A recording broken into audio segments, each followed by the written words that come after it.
Bienvenidos al mundo de la aviación. Este es el podcast Pasión en el Aire. Despeguemos. 7 de octubre de 2001. Llueven misiles letales de un avión de combate estadounidense sobre Afganistán como respuesta a los ataques terroristas en Estados Unidos. Los bombardeos son demoledores. En la operación participan B-2 Stealth, B-52 y halcones F-16. Sin embargo, la mayor parte del asalto la dirige un avión poderoso y mortal, el F-14 Tomcat. Nunca ha habido otro avión, ni antes ni después, con tal número de posibilidades, que lleve tantos tipos de armas, que realice combates aéreos y que haga labores de defensa marítima aérea con combates de superioridad. El F-14 es único porque puede transportar una gran carga. Puede volar largas distancias muy rápido y a mucha altura. La mayoría de los aviones no pueden hacerlo. Ningún otro avión a reacción de lucha lleva la combinación única de armas del F-14.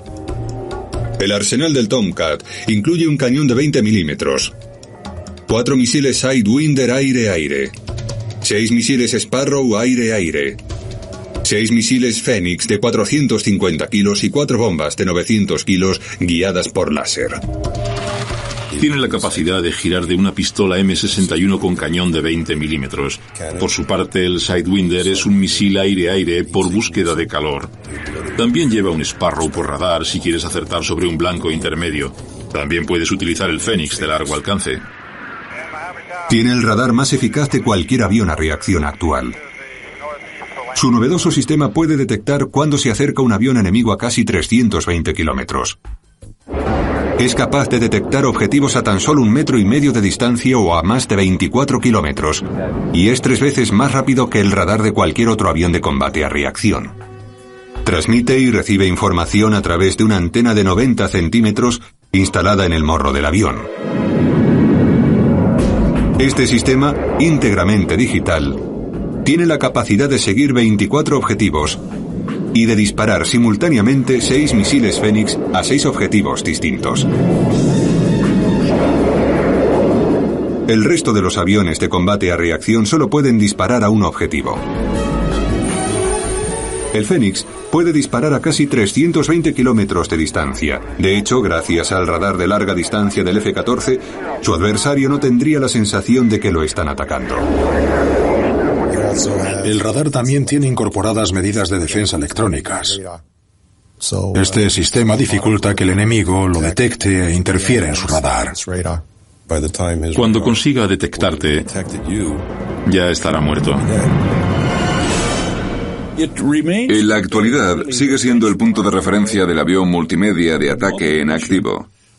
Intercepta a mucha velocidad, es capaz de hacer maniobras de combate en el aire, de abrir las alas a distintos grados y sus destrezas en los combates aéreos son inigualables.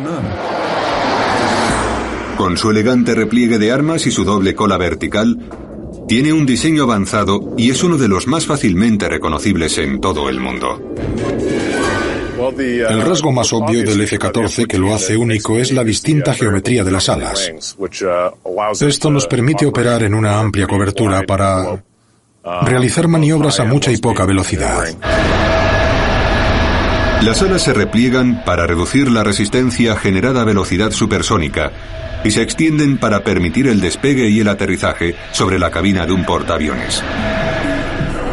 Las alas desplegadas permiten el paso de mucho aire y esto provoca su elevación. A velocidades supersónicas, las alas se repliegan contra el fuselaje, por lo que el cuerpo del avión adquiere una inmejorable forma aerodinámica. El avión era un ordenador aéreo y calculaba el número Mach. Calcula el ángulo de ataque gracias a unos salientes a ambos lados del avión, y las señales recibidas son transferidas a los accionadores mecánicos que extienden y repliegan los alerones y además recogen y despliegan las alas. Las alas empiezan a replegarse en el nivel 06 Mach. En el 09 han alcanzado ya su ángulo máximo de 68 grados. Mientras el piloto prosigue el combate aéreo y continúan las maniobras de lucha, el ala no deja de replegarse y de desplegarse cuando se ralentiza o se acelera el avión. Los potentes motores dobles turbo GE permiten que el Tomcat alcance velocidades de 2,4 Mach o casi 2.800 kilómetros por hora. Conéctate con nosotros. Búscanos como @Pasión en el Aire en TikTok, Instagram y YouTube. A pesar de ser uno de los aviones más antiguos aún en activo, el F-14 demostró su relevancia en Afganistán. Durante la fase de combate por aire de la campaña, el portaaviones más cercano estaba aún a 1.300 kilómetros de la frontera con Afganistán. Pero con el tanque de gasolina del Tomcat, de 11.000 litros, fue posible completar la misión de bombardeo sin tener que parar a repostar. Esto no lo podrían hacer dos modelos más modernos, F-16 y F-18. Son aviones más pequeños y tienen alcances y cargas más reducidas. El tanque del Lantern, cuyas siglas en inglés significan navegación de baja altitud y búsqueda infrarroja nocturna, permite al F-14 arrojar bombas inteligentes de 900 kilos para localizar objetivos difíciles de encontrar. Primero su cámara de televisión busca e identifica los objetivos a una distancia máxima de más de 12 kilómetros. A continuación, su sistema de búsqueda lanza un rayo láser. Te permite utilizar una especie de arma dirigida que seguirá ese haz. Además, muestra imágenes reales de vídeo y transfiere las coordenadas de GPS a barcos y a otros aviones. Ningún otro avión tiene esta capacidad. Asimismo, los TARPs, en inglés Sistema de Reconocimiento Táctico Aéreo, aportan información de seguimiento y captan nítidas imágenes digitales tomadas a más de 960 kilómetros. Puede sobrevolar más de 1.600 kilómetros sobre territorio enemigo y sacar fotografías y vídeos a tiempo real. Lo hacen mejor que nadie. Desde su aparición hace ya 30 años, el F-14 siempre ha sido el avión de lucha más completo del mundo. Surgió con la amenaza soviética de principios de los años 60. Durante la gestación de la Guerra Fría, la Unión Soviética desarrolló una gran familia de misiles crucero tierra-tierra que volaban a muy poca altura del suelo. A esa altitud, había más señales que podían interferir con los radares de las naves estadounidenses. Podría no ser posible detectar estos peligrosos misiles hasta que estuvieran muy cerca. Los soviéticos también tenían bombas letales aire-tierra. Los aviones de combate de Estados Unidos no disponían de la capacidad para interceptar estos misiles. El ataque de los rusos a una nave podían realizarlo a cientos de kilómetros y podían hacer un daño tremendo en un grupo de portaaviones si se acercaban mucho. A principios de los 60, el Pentágono se dio cuenta de que necesitaba un avión que hiciese frente a los soviéticos. Necesitábamos superioridad aérea y para ello hacía falta un maniobrable aéreo, una nave de combate ágil y certera para la lucha aérea. El Pentágono sabía que el avión debería estar dotado de un poderoso sistema de radar que permitiese interceptar rápidamente un misil enemigo. Y esa era la capacidad de proteger la flota de portaaviones y de distanciarse cientos de kilómetros y de detectar cualquier cosa a gran distancia. En noviembre de 1962, el Pentágono adjudicó a los aviones Grumman el contrato para desarrollar este gran reto. Se creó el F-111, que empezó a volar el 18 de mayo de 1965. Sin embargo, este modelo tenía varios problemas. Era un enorme avión de combate de 38 toneladas de peso, demasiado grande para aterrizar en un portaaviones, y el piloto tenía que cambiar las alas manualmente. Lo que de verdad quería la Marina era un avión de combate, y el avión de combate que representaba el F-111 no era el óptimo. Era demasiado grande y transportaba demasiado combustible. En 1966 apareció en escena el secretario de Defensa Robert McNamara.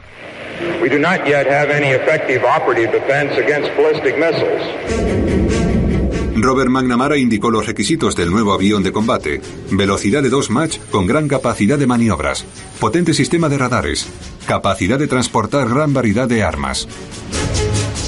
Además, el nuevo avión tenía que ser muy ligero para poder despegar y aterrizar sobre un portaaviones. Este es el podcast Pasión en el Aire. En el verano de 1968, el Departamento de Defensa solicitó propuestas de ingeniería para el nuevo avión de combate a 5 compañías aeroespaciales. En enero de 1969, Grumman volvió a salir ganadora. Este contrato miliar de $5.000 millones fue el más cuantioso de la historia. Sin embargo, también fue el más exigente. Grumman tendría que entregar 700 aviones en 8 años y los ingenieros tendrían que cumplir otro encargo todavía más difícil: tener listo un avión para realizar una prueba de vuelo dentro de 17 meses, la mitad del tiempo habitual para un programa de este tipo. Desde la firma de un contrato hasta la entrega del avión, necesitábamos 51 meses. Se empezó a trabajar en el avión en agosto de 1969. La primera decisión que se tomó fue conservar un rasgo del pesado F-111, su sistema de radar Doppler AWG-9. Se trataba de una mejora significativa de un radar de pulso con respecto al de la Segunda Guerra Mundial, que todavía se seguía utilizando en los portaaviones de la década de los 60. El radar de pulso mide la distancia hasta los objetivos. Funciona bien en alta mar, pero empieza a fallar cuando se acerca a tierra firme. Por ejemplo, cerca de las montañas, donde se encuentra con otras señales. Suscríbete a nuestro canal de YouTube, Pasión en el Aire. Los radares Doppler solo miden los objetivos en movimiento y no prestan a su procedencia. Podrían detectar fácilmente el mortífero misil crucero. Mientras que el F-111 solo tenía 2 formas de radar de pulso y 2 formas de radar Doppler, el nuevo avión contaría con 6 tipos de operación de radar: 4 en modo Doppler y 2 en modo pulso. Esto aumentaba el número de objetivos que podía seguir el avión, que pasarían de 12 a 24. Ahora el avión de combate tenía el potencial para contrarrestar el misil crucero. Con el mismo arma aire-aire, en teoría el avión podría abatir misiles soviéticos. El AWG-9, tal y como se había diseñado y desarrollado para el F-111, fue una excelente transición hasta el F-14. Lo necesitábamos por el excelente rango que tenía y por sus excelentes capacidades. Los ingenieros de Grumman centraron entonces su atención en diseñar el nuevo avión de combate, pero para hacerlo realidad tendrían que inventar los componentes básicos del avión militar. En 1969, después de entrar el contrato de $5.000 millones por el F-14, la nueva generación de aviones de combate, Grumman se concentró en el diseño. Los ingenieros hicieron frente al ilustrativo reto de diseñar un avión a reacción que pudiese viajar a una velocidad de 2 Mach, que pudiese maniobrar con rapidez en la batalla y que al mismo tiempo pudiese transportar miles de kilos de armas. Su primera prioridad fue el Swing Wing, o avión de alas de distinta geometría. Se basa en un concepto simple: permite que el avión vaya más rápido ya que elimina la resistencia de la trayectoria. Grumman había desarrollado el primer avión de este tipo para volar el XF-10 en mayo de 1952. No obstante, era un avión con un receptor de estabilidad de motor y con problemas de control. Al año siguiente se descartó el programa XF-10, pero el concepto del Swing Wing había resultado prometedor. Sin embargo, aprendimos mucho en el proceso. Después de eso, nos unimos a General Dynamics para producir el F-111. En otra ocasión, Grumman había conseguido una experiencia muy destacada sobre alas replegables variables, y por eso ya conocíamos un poco lo que no debíamos hacer cuando el programa F-14 vio la luz. Pero al principio no fue así. Algunos de los compañeros de Kress creían que las alas del F-14 deberían estar replegadas al ir a 1,2 Mach, es decir, a 1.400 kilómetros por hora. Cuando los chicos me indicaron esa cifra, me quedé muy sorprendido. Empecé a preguntar, ¿por qué iba a ir alguien a 1,2 Mach? Con las alas sin desplegar. El avión se pondría a gritarles. En los aviones anteriores al F-14, el piloto era responsable de replegar las alas. Kress pensó que hacía falta un sistema para controlar la dinámica del avión que además quitara a los pilotos la preocupación sobre la posición óptima del Swing Wing. El equipo de Kress elaboró un ordenador sobre datos aéreos llamado Programador Mach de repliegue. Este programa replegaría automáticamente las alas y el piloto ya no tendría que hacer nada. Se trata de una de las muchas innovaciones de Kress. Sin embargo, esa es probablemente la característica más novedosa del avión, ya que significó el primer avión con alas replegables verdaderamente controladas por ordenador. El piloto anularía el ordenador en caso de fallo del sistema. Conéctate con nosotros. Búscanos como @Pasión en el Aire en TikTok, Instagram y YouTube. Lo que hicimos fue aumentar la cifra de Mach más allá del 0,7. Empezamos a replegar las alas de forma progresiva hasta que se replegaron totalmente a unos 0,95 Mach. Había una gran compatibilidad entre la limitación de los momentos de giro y convertir el avión en un extraordinario avión de combate en términos de resistencia, vibración estructural y rendimiento de giro. Partiendo de que podía transportar miles de kilos de armas, Grumman eligió el titanio para el nuevo Swing Wing en lugar del acero. El titanio es más fuerte y más ligero que el acero, pero cuesta más trabajar con este metal ya que es más difícil de doblar o de soldar. Además, muchos ingenieros aeronáuticos se mostraban escépticos sobre la soldadura. A pesar de todo, Grumman desarrolló un proceso de soldadura llamado soldadura con haces de electrones. Este método fusiona dos piezas de titanio. Consiste en acercar las dos superficies que se van a soldar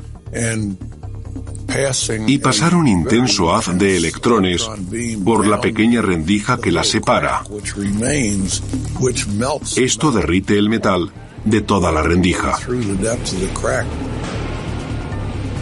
Se fundieron varias piezas de titanio para formar la caja del ala. La estructura de la caja del ala es la misma estructura de un lateral del avión, sobre el pivote del ala, transferida al otro lateral del avión, en el pivote del ala lateral. El haz de la caja de titanio era un elemento maravilloso de ingeniería. Pesa 1.125 kilos y está totalmente soldado. Además sirve para mantener en pie el avión. Una vez colocado, se sometió al fuselaje a más de 500 caídas de pruebas. Se han producido algunos choques de F-14 contra pantanos, agua, etc. Y las alas terminaron arrancadas y la mayor parte del cuerpo destruida. Sin embargo, el fuselaje central de titanio está intacto y casi sin rasguños. El F-14 estaba compuesto de casi un 35% de titanio y la caja del ala de casi un 100% de titanio. El resto del F-14 estaba compuesto aproximadamente de una aleación del 40% de aluminio, menos de un 1% de boro y un 18% de acero. El titanio haría mucho más ligero el avión, 18 toneladas menos que en el F-111. De gran importancia para el rendimiento del avión es el empuje a la proporción del peso. El empuje del avión gracias a los motores a propulsión en kilos dividido por el peso del avión en kilos. Cuanto más amplia sea la proporción, mejor será el rendimiento. Para conseguir la proporción ideal entre el empuje y el peso, los ingenieros de Grumman realizaron un proceso exhaustivo de pruebas, haciendo hincapié sobre todo en el Swing Wing. Sometieron a modelos a más de 2.000 configuraciones durante más de 9.000 horas de pruebas en túneles de viento. En enero de 1968 descubrieron su modelo ideal, el número 303E, un Swing Wing propulsado por un doble motor a propulsión, cada uno de los cuales producía un empuje de 9 toneladas. Los dobles motores estaban muy separados entre ellos. Creo que al principio no nos dimos cuenta del tremendo valor de la separación como lugar para albergar misiles, uno detrás de otro. Misiles del tamaño de un misil Fénix. El pesado F-111 tenía un espacio interno destinado a bombas y accesorios permanentes para transportar los 6 misiles Fénix. El Tomcat llevaba las armas en el exterior. Resultado: el F-14 no llevaría el peso muerto adicional de los accesorios para bombas o misiles. De esta forma se desarrolló aquí un rasgo innovador en Grumman. Es lo que conocemos como el concepto de plataforma. Si nos fijamos en la parte inferior del F-14, veremos los 2 misiles Fénix, por ejemplo, o las 2 bombas de 900 kilos.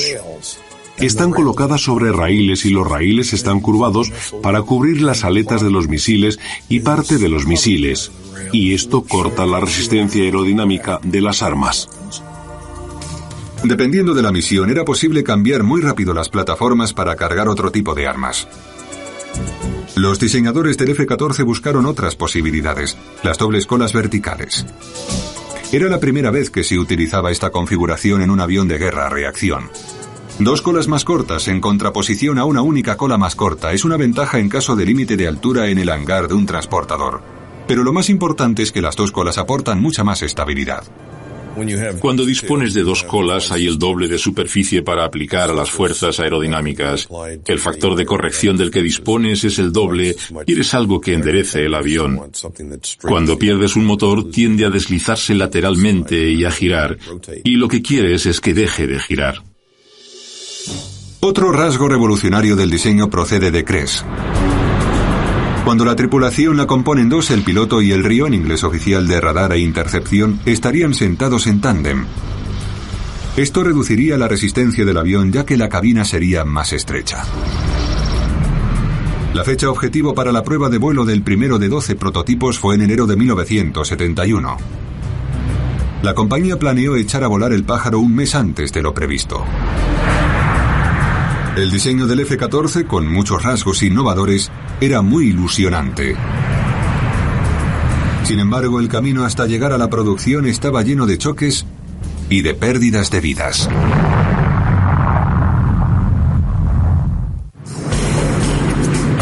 El primero de los que serían los miles de vuelos de prueba para el nuevo F-14 estaba planificado para el 21 de diciembre de 1970, un mes antes de lo previsto. Robert Smythe y Bill Miller serían copilotos. Cuando empezó a oscurecer, el prototipo del F-14 dio 2 grandes vueltas alrededor del campo de vuelo.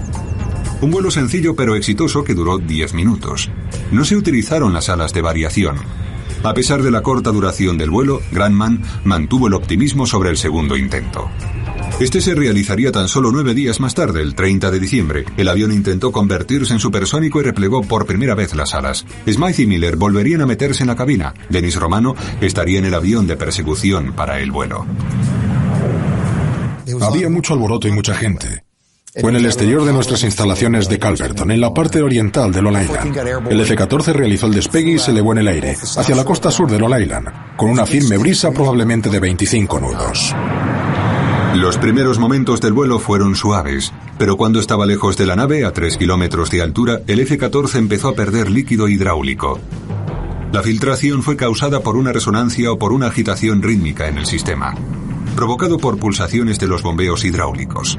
Esto causó una ruptura de las líneas hidráulicas. Los pilotos tuvieron que bajar el avión. Perdimos la potencia hidráulica de los controles, así que intentamos llevarlo a una zona de cultivo. Casi se cae hacia atrás y de repente el avión empezó a colear. Desaparecieron una nube de humo porque iban descendiendo con el avión. Creía que había perdido a 2 amigos. Vi cómo salían el compañero del asiento de atrás, Bob Smith, y del asiento delantero, Bill Miller. Salieron propulsados. Vi cómo descendía el paracaídas de Bob Smith y cómo caía en la bola de fuego de la explosión.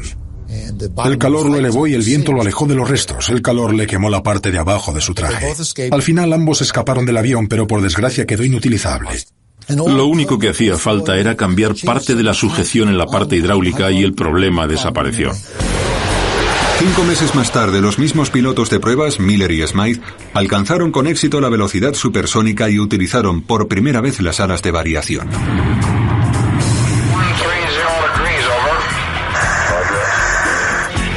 Siguieron realizándose pruebas en Calverton, en Long Island. Para cada vuelo se llevaron a cabo 600 tests aislados. Se transfirió al ordenador de los ingenieros, quienes examinarían la información y adjudicarían a los pilotos para la siguiente prueba de vuelo. Digamos que en la extensión del ala querías medir 50 puntos de presión. En cada ala ponías 50 puntos de instrumentación, es decir, pequeños sensores, y cada uno de ellos es un parámetro. Se registran continuamente 600 parámetros. Algunos de ellos son eléctricos, otros de presión, de estructura, de motor, del sistema de combustible, etc. Y lo que estás midiendo ese día es dónde está la importancia. Podíamos salir y seguir haciendo nuestras pruebas hasta que el ingeniero del vuelo, en su consola, viese algún tipo de punto de peligro.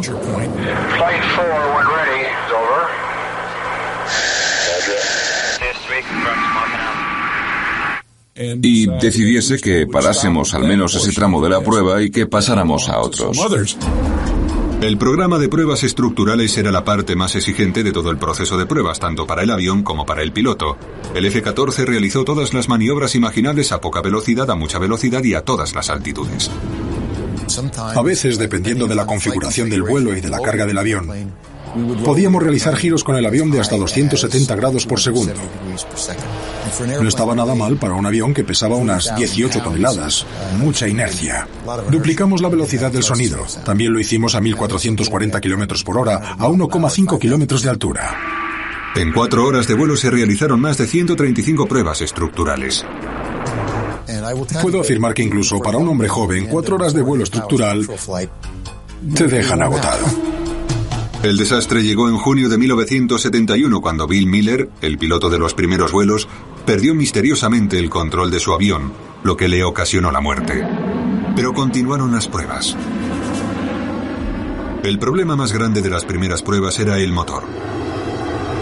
El motor Pratt & Whitney TF-30 había sido diseñado para el F-111. Debido a una obligación contractual con Pratt & Whitney, Grumman utilizaría su TF-30 en sus primeros F-14. Los motores no habían sido construidos para soportar las presiones aerodinámicas del Tomcat. Cada vez que vuelas vas forzando la cobertura. No estás volando recto ni vas nivelado como un avión a reacción de pasajeros. Vas volando muy rápido, sientes la presión aerodinámica por inercia en todas direcciones. A veces las hojas del ventilador se rompían, atravesaban volando el resto del motor y lo destrozaban totalmente. Son grandes. Tienen una gran cantidad de masa asociada y giran a muchas revoluciones por minuto. Los ingenieros resolvieron rápidamente este problema al desarrollar un motor nuevo y mejorado para que evitara la ruptura por hojas de la turbina. Las hojas del ventilador estaban compuestas por una aleación de titanio fuerte y se utilizaron cubiertas de acero para envolver las correas del ventilador como precaución de contención. En caso de desintegración de una hoja del ventilador no se soltaría ninguna pieza y nada dañaría el motor. En los siguientes 18 meses, solo se perdieron otros 2 aviones. Las pruebas se desarrollaban de maravilla. Estructuralmente el avión era increíble. Pero las pruebas más importantes y más complicadas estaban por llegar. Esta implicaría disparar simultáneamente 6 misiles Fénix sobre 6 objetivos distintos. Hacen falta 6 aviones teledirigidos en 6 lugares distintos y es necesario un F-14 con 6 misiles Fénix. Necesitas tener toda la gama y toda la capacidad de coordinación, y eso no es poco. La primera prueba se desarrollaría en el Centro de Pruebas para Misiles Navales en Point Mugu, California, en noviembre de 1972. Se lanzaban los misiles volando desde el nivel del mar hasta 30 kilómetros de altura. Un esfuerzo pionero. Es la primera vez que alguien intentaba disparar al mismo tiempo a 6 objetivos tan distanciados.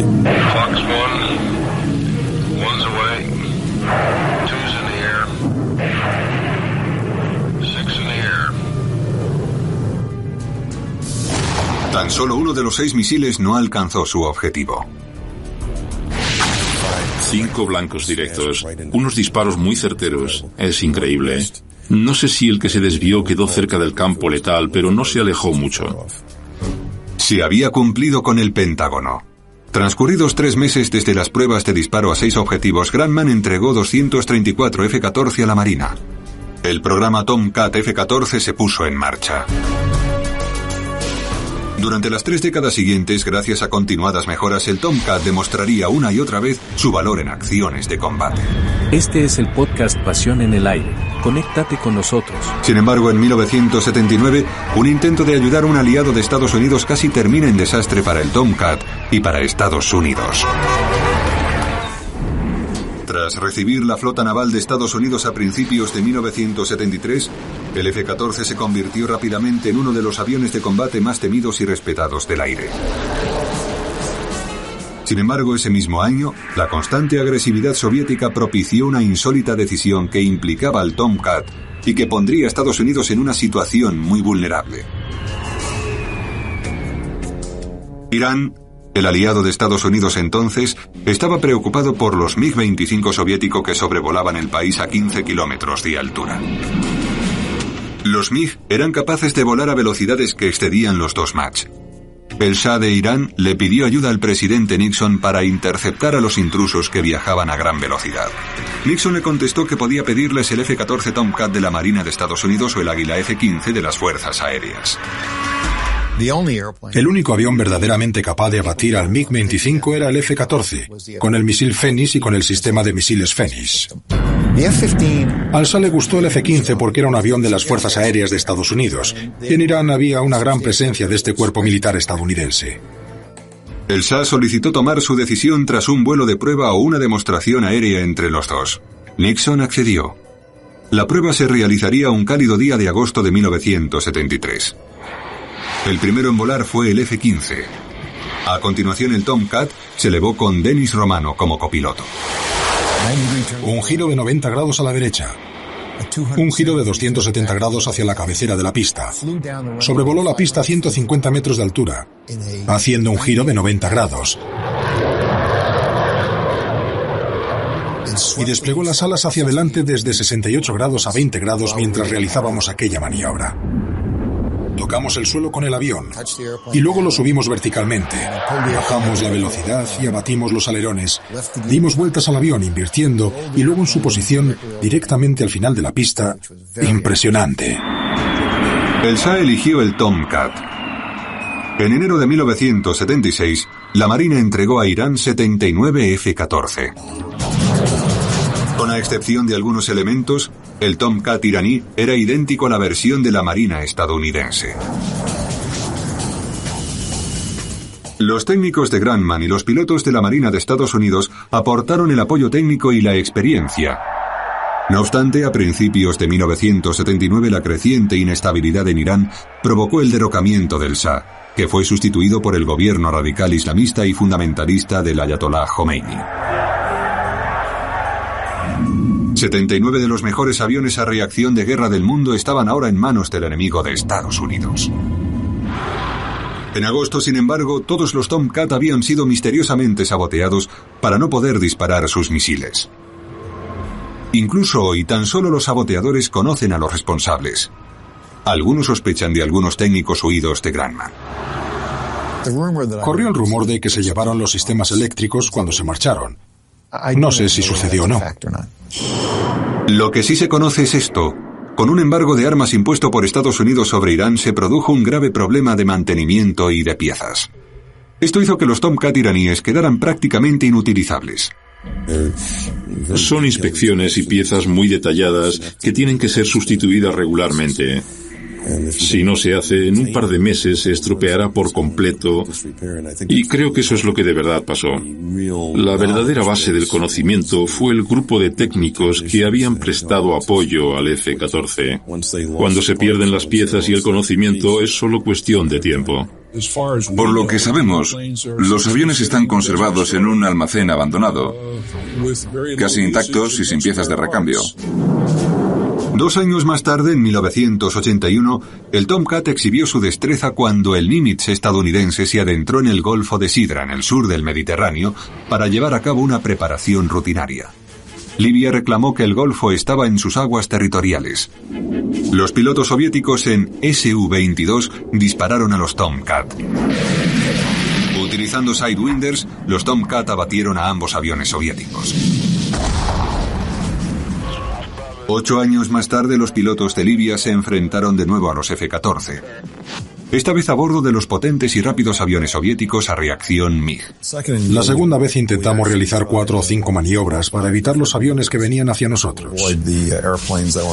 Y cada vez que hacíamos un giro, ellos giraban en nuestra dirección. Es decir, que era un enfrentamiento.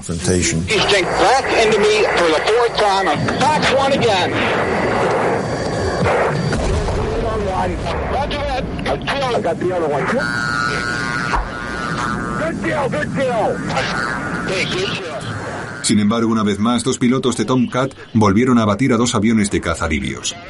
Fue una lucha relativamente fácil para los pilotos de los Tomcat. Sí, fue casi un Sidewinder 101. Nunca los habían puesto a prueba y es lo que querían. A pesar de su capacidad superior, los expertos aeronáuticos Creyeron que a finales de la década de los 80 el Tomcat terminaría quedando desfasado por detrás de otros aviones nuevos como el Halcón F-16 y el Hornet F-18. Pero las mejoras a lo largo de esa década y de la década de los 90 mantendrían a la par al F-14 con cualquier otro avión. Una de las mejoras más importantes hacía referencia al motor del F-14. La principal preocupación con respecto al F-14 durante sus primeros 10 años fue la pérdida de velocidad del compresor del motor. Los primeros motores eran ideales para alcanzar velocidades supersónicas, pero no para extremas maniobras de combate. Era un avión de guerra.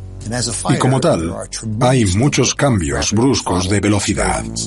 Había que prestar mucha atención para estar seguro de que no se quedaba arrinconado, se retrasase o saliese de la cobertura permitida.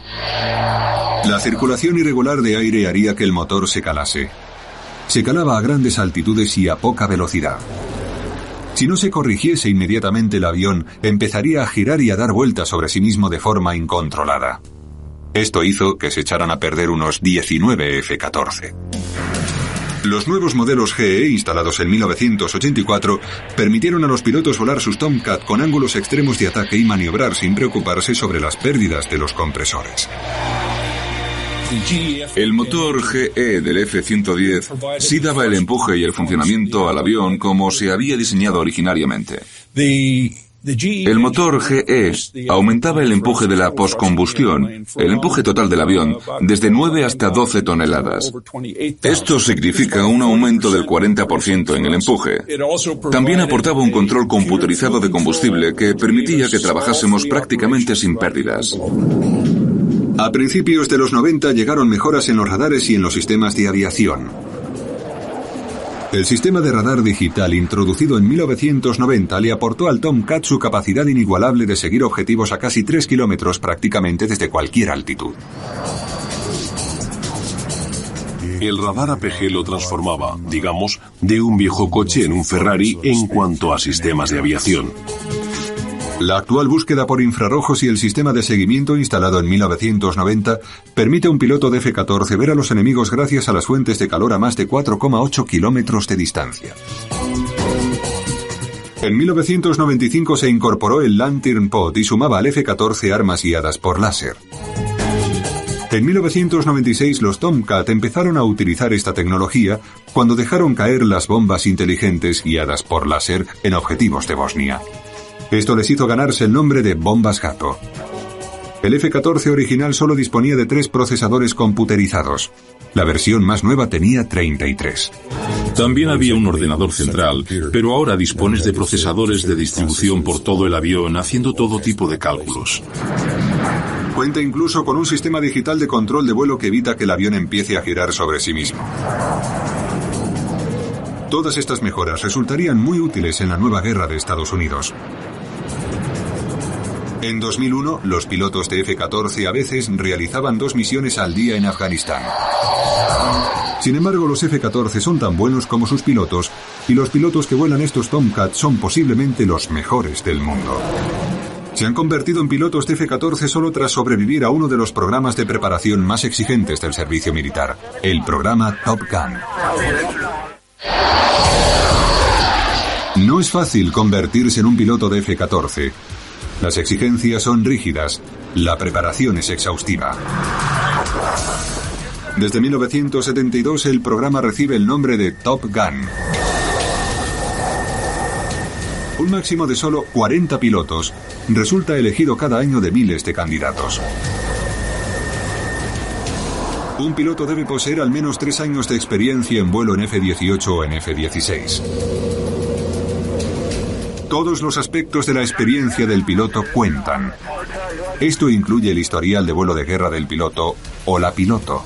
Examinan cómo pilotas en una situación de guerra, cómo realizas las maniobras de combate, es decir, te vas construyendo una reputación en el aire.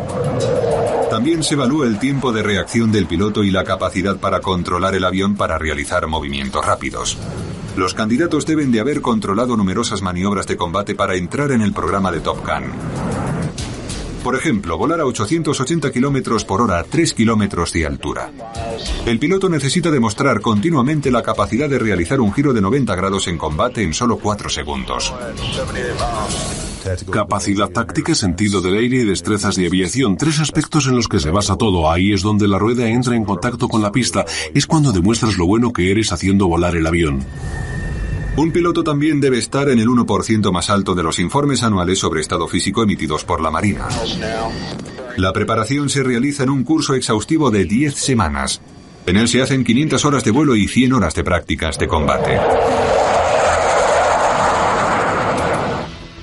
En la clase, los futuros pilotos de Tomcat deben demostrar que conocen profundamente cualquier avión enemigo.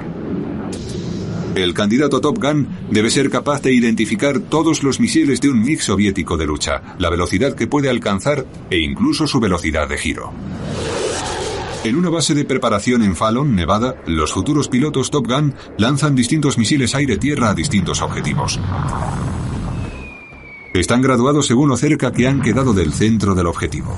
Tienen convoyes y aeródromos de simulación, es decir, pistas de aterrizaje, porque la idea es dejar sin funcionamiento un aeródromo. Esto se parece mucho a lo que hicimos en Kabul. Se intenta soltar una bomba para cortar la pista de aterrizaje y dejarla inutilizable para el enemigo. El clímax de la preparación es el ataque alfa, en el que los estudiantes participan contra sus instructores en combates simulados. Los instructores atacarán las formaciones de F-14 para comprobar la capacidad de los candidatos de abatir a los intrusos enemigos. Los instructores vuelan en F-16, F-18 y más recientemente en aviones de combate MiG. El primer objetivo de tu misión es destrozar el objetivo aire-tierra. Si eres capaz de hacerlo mientras esquivas aviones enemigos, claro. Si se meten entre tú y la zona que es tu objetivo, tendrás que destruir a los aviones enemigos. Es posible que termines con 20 o 30 de los buenos contra 20 o 30 de los malos. Al final terminas con 40 o 60 aviones en un mismo espacio aéreo. Entonces empieza el combate. Esto forma parte del ejercicio de graduación. En tierra firme, los comandantes observan las maniobras de combate en la pantalla de un ordenador. Todos los movimientos de los candidatos Tomcat quedan grabados en vídeo. Se analizará su capacidad de interceptar, de conocer las armas del enemigo, su destreza de disparo e incluso su lenguaje. Lo primero que se puntúa es el éxito de la misión, es decir, si has alcanzado la zona objetivo y si has lanzado las armas contra él. A partir de ahí se entra más en detalle, incluyendo el tiempo en completar la misión. Generalmente, si quedas un par de segundos por encima o por debajo, es que lo estás haciendo bien. Si quedas, digamos, a 30 segundos, es bastante significativo. Además, los candidatos deben aguantar la dura preparación, y dura significa pasar una escuela de supervivencia, evasión, escape y resistencia. Los futuros pilotos pasan 5 días en las montañas o en la playa con muy pocos medios y sin comida. En este proceso también deben intentar que no los atrape. Te ves colocado en un entorno bastante hostil. Te dan muy pocos medios. Digamos que tienes que valerte por ti mismo varios días. Esto sí que es sobrevivir. A principios del siglo XXI, la supervivencia del F-14 está en duda. Corre el rumor de que se quedará progresivamente desfasado en 2007, ocultado tras una nueva generación de aviones de combate como el avión de caza F-35 de fuerza conjunta. Sin embargo, en 10 años, los intrusos también han pronosticado la desaparición del Tomcat. Se habló de que no duraría hasta el final del siglo, o de que no duraría muchos años en el nuevo siglo. Sin embargo, cada mejora insufló vida y capacidad al avión. Incluso los aviones que tenemos ahora podrían durar otros 25 años. El mejor avión a reacción de combate del mundo podría ser algo tan valioso que no se debería retirar. Puede que el Tomcat demuestre a los escépticos que se han vuelto a equivocar. Dejar que vaya desapareciendo con el tiempo y sustituirlo por algo con menos posibilidades o más caro sería un gran error. El avión lleva muchos años volando y seguro que seguirá haciéndolo muchos años más. Cuando tienes que llamar a alguien, ¿a quién llamas? Al F-14. Conéctate con nosotros. Búscanos como @pasión en el aire en TikTok,